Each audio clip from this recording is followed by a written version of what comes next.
If you're going to be a Subaru owner or you currently are a Subaru owner, the million-dollar question is when you can and cannot run a blow-off valve on these cars.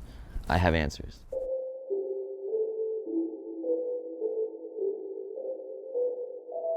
Let me explain to you guys a little bit how this works. The air comes through the intake, hits the mass airflow sensor that measures the temperature and the volume of air.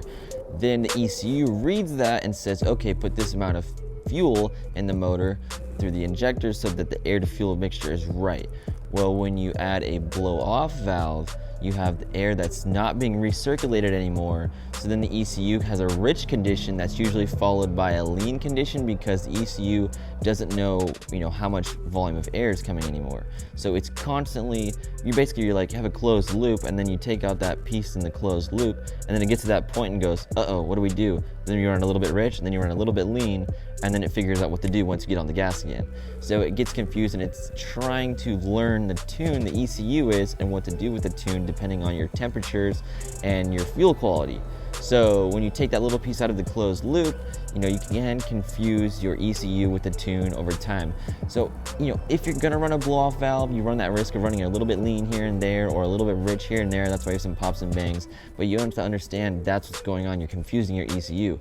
That's why it runs rich. That's why it might run a little bit lean. You might be able to not notice it running lean, but it is what it is. I've talked to quite a few tuners in the area, calling them and asking questions, and they say it's really not a big deal if you run a blow-off valve on a stock setup.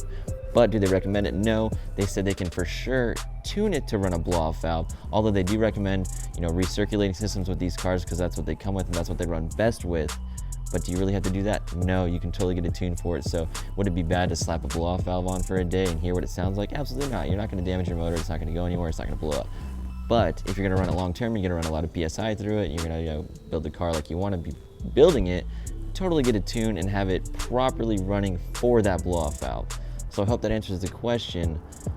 Do it, but do it right. If you spend this much money on one of these cars, don't stop here. I'd totally just wait and do it all at once. So thank you guys so much for watching. I hope you're enjoying the videos. Also, karmaspeed.com. I'm giving away a Cobb intake and a dash cam. If you guys want to check it out, put your email in. I'm going to be emailing you guys all the details soon. I got a lot of exciting stuff coming, so I appreciate you guys. I'll see you in the next video. Later.